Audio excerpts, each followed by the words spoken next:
Hey everybody, everybody, rock your body, shake your body. All right, I'm sorry, that's too much. What's going on, everybody? It's your girl Body Blue, and I'm back for another Black Ink Crew New York review, you guys. So let's just start, okay? Let's get into some of the things that took place on this episode. The first thing we're gonna talk about is Sky. Sky and her spiritual journey. As a woman, I am also on a spiritual journey, okay? Trying to get my life is what I call it. Trying to be happy is what I call it. Trying to be stress-free and strive and succeed in this life that seems like it is made to tear me apart, but at the same time the universe is putting things in a path for me, Jesus, okay? So I understand Sky and her getting on Groupon and deciding that she's gonna go get a Reiki cleaning, a Reiki treatment or whatever you want to call it. I don't know exactly what to call it, but I'm gonna just say it's a Reiki treatment, because that's what it looked like to me, okay? And Kathy, oh shit's baby mama number one, whom I myself have had crazy dealings with, am very happy to see that she has found a way to channel her energy into something positive. I don't know if y'all know though, most women who have, become gurus of spirituality or have, found Jesus, have been through some things, have been through some things in their lives that made them seek out a journey such as this. Okay, and Kathy is one of those people, because I'm going to tell you right now, they don't call her Crazy Kathy for nothing, okay? I'm going to just tell you right now. But she looks like she has cleaned her aura, her chakra, her heart chakra seems to be clear. So it seems like she's on a good path. And I'm happy for Kathy because, I know how the struggle is, girl. When your emotions is just taking control of how you act and you don't know what to do. I'm glad that she found yoga, meditation, and all of that to help her. Kathy, you better rejuvenate that pussy, okay? So to speak. So Sky goes to her via Groupon. Shout out to Groupon. And she goes to get like the, first consultation. And, they go through all of the things of meditation and yoga and, ringing of the bells and rock the bells, all of this stuff, all of this stuff that they do. The only thing that I had a problem with this whole thing, because I don't judge, people's ways, and I myself seek other, civilizations' ways of dealing with the everyday stresses that we put on ourselves or the issues that we, come about in our life. I'm not all about Eastern. I'm not all about Western medicine. I'm also about Eastern medicine. You know what I mean? You gotta soak it all up. Whatever works. But I didn't like the way she felt like one meeting, one yoga, one meditation, one anything was going to help her, and it made me feel like she wasn't really taking it seriously.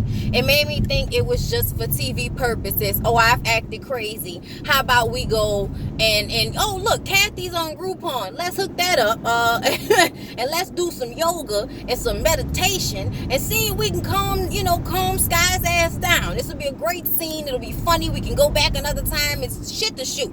Okay, like I get the production value of this, and that is why it made me look at the scene like, why y'all playing with us? Like, if she not gonna really try to get help, then you only gonna anger me even more with like only accentuating the crazy, you know what I'm saying? Like profiting off the crazy and not really trying to help her, or her not really trying to help herself and just being a representation of one kind of woman. And that's just annoying to me, because there should be layers, bitch, okay? And I know you think you have layers, but you really just have I'm crazy fun and then I'm crazy.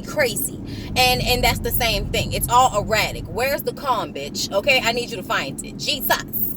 And I just feel like one thing on this show is not going to help her. Like, I really feel like Sky needs to go through some like thorough therapy. She really needs to go once a week and help herself get better. It can't be a process where she thinks she's just going to go to something one time and she's going to be fixed. I didn't like that aspect of it at all. But, if she's going to try, hands extended of prayer over her, that she figures it out eventually. And also that she stops misunderstanding the situation with Genesis. All of this is stemming from her situation with her son. And instead of recognizing, it's not that he doesn't love you, bitch. It is that he loves you and feels as though you don't love him.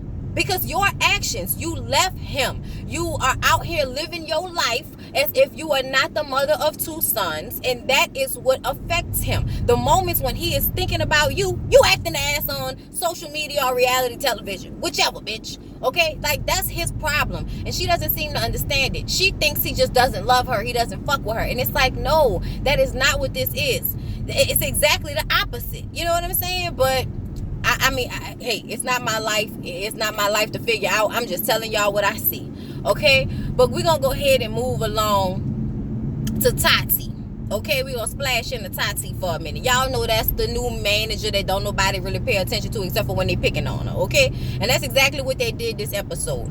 Everybody is sitting around talking because Teddy decided he was gonna release a sneaker to help pay for his brother's lawyer's bills, because you know it's piling up, and he wants his brother to get out of jail because he doesn't believe his brother is guilty of murder, and he's in jail awaiting a trial.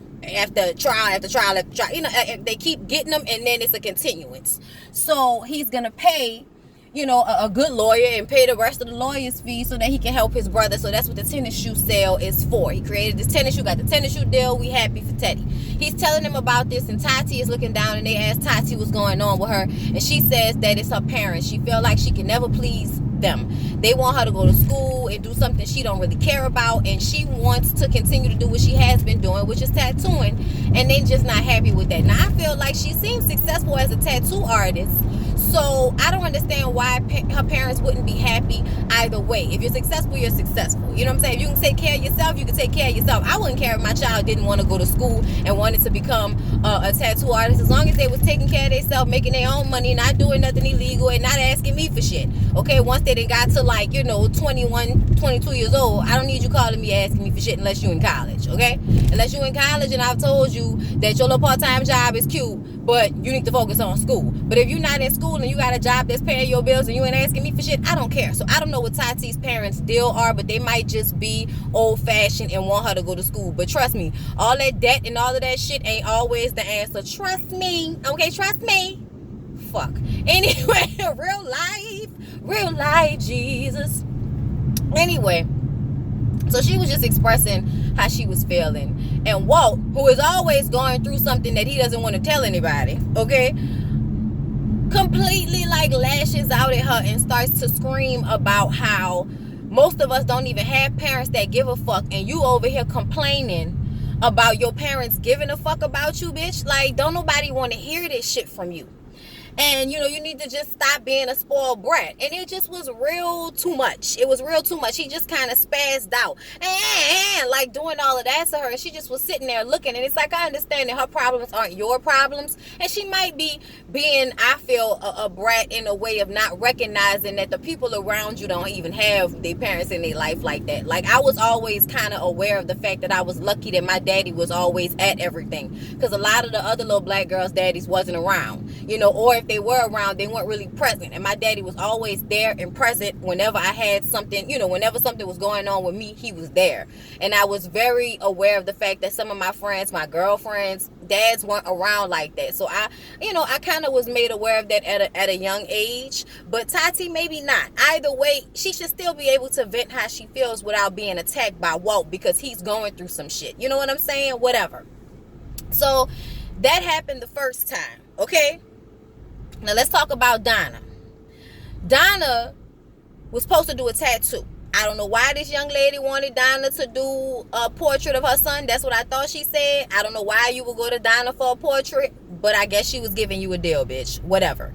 Either way, after an hour, Donna never showed up. They called Donna's old man Mo, and he told them that Donna was at the hospital and she had to be rushed to the hospital. She was having surgery. And Kit and why am I forgetting his name? Because we just don't talk to him that much. Kevin? Is it Kevin? I forgot. Y'all, the other little guy, the little bisexual gay guy, really. You know what I'm saying? Him. He was there. And they were at the hospital with Mo, and they found out that she had an ectopic pregnancy, whether the baby is not born in the womb. Not born. It's not like being cultivated in the womb. It's being cultivated outside of the womb, which is very dangerous to the mother and to the baby. And what happened is Donna ended up having to have a fallopian tube taken out and half of her uterus, which is going to make all her future pregnancies high risk if she's able to get pregnant at all. And I just felt so bad for Donna. I felt so bad for Donna. As a woman who is 29 years old, who has never been pregnant, I often worry if I would have problems because I've never been pregnant, and everybody I know has been pregnant. You know what I'm saying? So I worry about that, and I understand, how she feels, and it's something that you planned in your life to eventually happen, to find out that might not be able to happen. I felt so terrible for Donna. I really did. And I'm sorry for her. And I really hope that she still is able to be somebody's mother. Because even if, you aren't the biological mother, sometimes you could be a foster mother to somebody who really needs it. Because they got kids out here who got fucked up parents who can procreate just fine, but can't give the emotional support of a fucking fingernail. Okay? So I just, I really have my hopes for Donna that this will be a positive thing after all in her life. You know what I'm saying? Maybe it'll make her be a little bit more cautious of who she gives her body to. Not to say that has anything to do with it, but when something like this happens, it kind of forces us to grow up and just be more protective of our bodies. You know what I'm saying? And I don't feel like anything Donna did, could have put her in this situation. It just happens sometimes. But I'm just saying the reaction still can be the same sometimes. But anyway, so Teddy has this whole little shoe party to release his tennis shoes, right? And I don't know why the white girl from the cabin decided she felt the need to show up, because didn't nobody want to see her. Like, didn't nobody want to see your thirsty ass showing up talking about, come give me the dick in a bathroom in 5 minutes. Nobody wanted to see that, like, at all. Okay, why are you so thirsty, bitch? I don't know, but you need to get a drink, okay? It wasn't cute at all that she showed up. But it made me feel like C's did fuck her. It made me feel like she definitely got the dick, because she didn't know how to act, and she came all the way out here looking where they at hoe for the dick, okay? Like, C's, you gave that hoe the dick, okay? Like, don't lie to us. And that's why Kit don't want to mess with you now. And I'm happy that Kit don't want to mess with you. Kit left when she saw the girl show up. And Kit was the one who was keeping all the numbers from the tennis shoes that they were selling that night. Teddy, hit me up. I want some of those tennis shoes. Okay? Like, if I have to pay for them, that's fine. Like, let me know. I want some tennis shoes. Okay. So, even though it would be nice if I had, like, a discount or didn't have to pay for them. Or you could have just, like, hit me up and told me to do something on the channel. Like, whatever. Like, I want a pair of tennis shoes. Whatever. Anyway. One for me and one for my husband. So, because she left, Walt drunk, as he normally is, off that Henny, and comes up to Tati asking her about the numbers, and she's like, I don't know, I haven't counted the numbers yet, because Kit left with the money. She left with everything. Now Kit is also like responsible for the monies and shit like that, so it wasn't even really Tati's responsibility, because she wasn't the one who was taking care of the shoe situation. But for some reason Walt kept fucking with her about it. He asked her about it once, and she was like, look, I don't know, and he kind of spazzed on her. Then later on, after she's congratulating Teddy on how well they did that night, apparently they did, well enough for them to make a little bit money off the shit, she still, didn't know, and he still felt the need to say something to Tati about it. And Tati was just like, why are you fucking with me? I told you I don't know, because Kit has the numbers and she left. Well, you should know. You really need to grow the fuck up and stop acting like a spoiled little bitch. And he kept calling her the bitch, the bitch in training. He kept calling her manager in training, and he said, let me ask you something, bitch in training. And I was just like, why are you talking to her like that? He was very disrespectful, and Tati just spazzed. She pushed him. Why are you always fucking with me? Ah!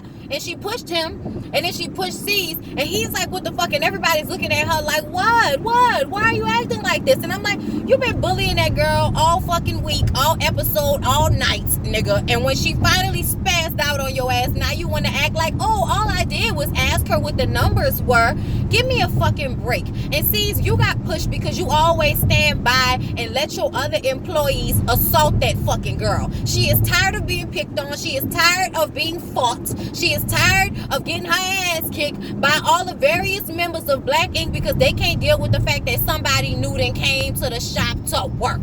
Okay? Get over it. And you really need to check people. You shouldn't have let that shit stand by and go on for as long as it did, C's. And that's just my opinion on the bullshit. Okay? Now, well, let me talk to you, baby, because you know I love you, and I swear you know I do. If I meet you, which I know I probably will eventually get a chance to meet you in person, I'm going to give you a long hug, because I feel like you need one. But you need to get your shit together, nigga. You cannot be the male version of Sky bitching out with the aggression of an Eddie Murphy joke, okay? So we laughing, but at the same time feeling bad for your ass. No one cares. God damn it. Nobody knows what I'm going through.